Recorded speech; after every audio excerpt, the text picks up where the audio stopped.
Hi guys, so I'm not by any stretch of the imagination a fan of Andrew Neil. I think he's both pompous and ignorant about the EU and Brexit. But when it comes to asking hard questions of politicians and putting them in a difficult spot, he's rivaled by few. Here he was speaking with Rishi Sunak on the issue of asylum and immigration, and the Tory candidate who is trying to win over the racists at the moment tripped over himself in an embarrassing way. Have a listen to this. Is there not something unsavory about the son of a successful middle-class migrants prepared to turn away asylum seekers with a valid claim? No, there is nothing wrong about that, and it's... What? So Andrew Neil just said, is there anything unsavory about the son of successful middle-class migrants turning away asylum seekers with a valid claim? And Rishi Sunak says no. No, there's nothing wrong with turning away people with a valid claim. Okay. Makes no sense. It's in fact because I am that person. Come here legally. Yes, it's because my family and millions like them were welcomed here legally. Now, either he didn't understand the question, or he's just an idiot. Which is it? You were asked, is there anything wrong with sending people, refusing people entry with a valid claim? And he said, no, there's nothing wrong with refusing them entry even if they have a valid claim. And then he talks about, well, people should arrive here legally.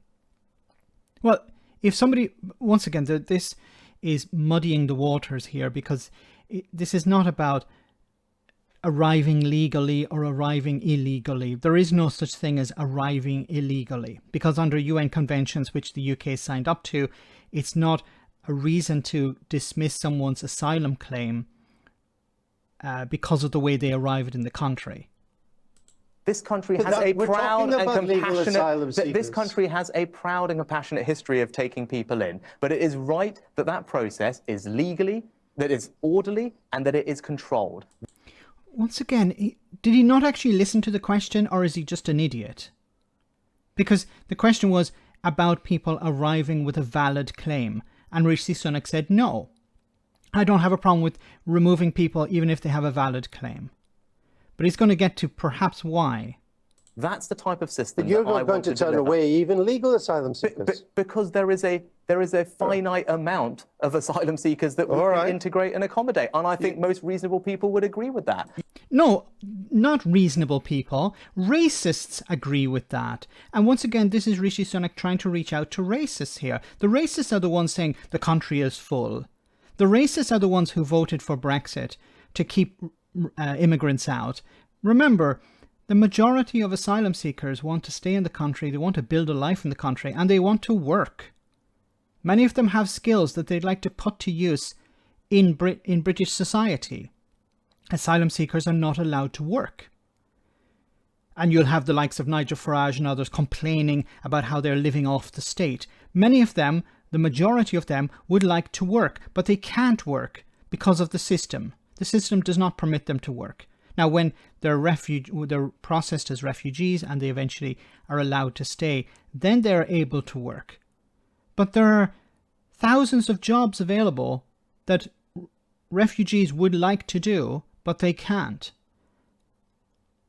And Rishi Sunak, of course, a Brexiteer, somebody who campaigned for Brexit, who's created this problem, this shortage of workers, is now saying, yeah, well, you know, I've been listening to the racists and they told me that the country is full. We've sent away hundreds of thousands of people because of Brexit, but for some reason the country is full, and at the same time, businesses can't get the workers they need. And it's totally, of course, at any moment in time, Andrew, there are probably 1 billion people that would love to move to the UK because this... Once again, these right-wing talking points, this idea, there's a horde of people who want to come to the UK. A very small percentage of the entire refugee population of the world want to get to the UK. Many go to France, many go to Germany, many go to other parts of Europe. Many people travel to other parts of the world. It's a very small percentage of people who want to arrive in the UK. Why do they want to arrive in the UK? Because they have friends, family there, and they speak the language. It's not people just want to go there because they like the flag, or they like the Queen, or they like the food, or they like the weather or something. They go there because they have connections to that country. This is an amazing country, right? But we clearly can't accept all of those, and we have to be practical about that. Where we can accept people, we should, legally, and those who are trying to come here illegally, we should be very firm about stopping. It isn't illegal to travel by boat to arrive in the UK and claim asylum. It's not illegal. Under UN conventions that the UK so far, unless something is going to change, has signed up to. This is bullshit. You talked a lot about your supposedly ordinary origins, your background. So why, when you were young, did you say you had no working class friends? I mean, Andrew, we all say silly things when we're students, but I've talked about my background. My family, as you said, were welcomed here as migrants. No, we know that. I feel I almost know them personally myself. I've heard so much about so it was just wrong when you said that. You know, I'm glad. I grew up working in my mum's pharmacy. No, we know all that. And you don't grow up doing that unless you actually interact with lots of people. And I spent my time making sure that we served our community. And my parents worked incredibly hard to provide opportunities for me. And that's ultimately why I want to be Prime Minister, Andrew, because this country allowed my family to provide a better opportunity and future for me. And as Prime Minister, I want to do the same thing for everybody. I just thought someone of their background is so humble as yours, why they didn't have working class friends. But let's move. This is a very interesting issue, a very interesting question. Why Rishi Sunak said, I think he was a teenager or in his early 20s when he was a student. There's a video clip of him saying, I have no working class friends. Now, you would think today he would just turn around and say, look, that was a stupid thing to say. Of course I had working class friends. He could have invented something. But he's sticking with this. And this is strange because he's a politician. He lie about everything else. But why isn't he lying about this? Why isn't he saying, yeah, of course I had working class friends and middle class friends? Why is he sticking with this?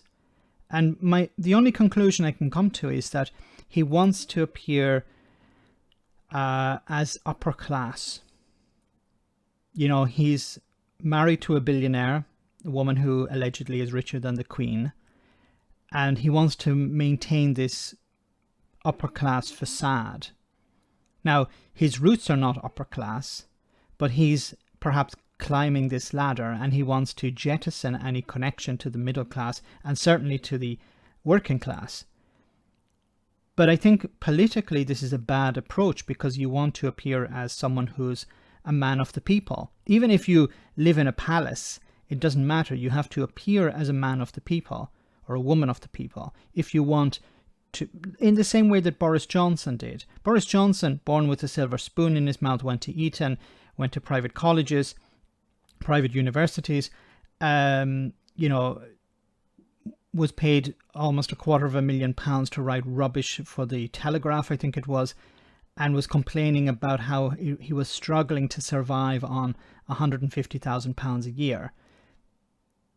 Boris Johnson was able to reach out or appear to reach out to working class people because of his persona. He's, a bit rough around the edges. And people were saying, yeah, I'm going to back Boris because he's like me, or he's like a man of the people. And Rishi Sunak doesn't want to do that, or maybe he feels that he can't do that. But it's a bizarre position to take. Let me know in the comment section, guys, what you think about all of this. As always, your comments are greatly appreciated. Thanks a lot.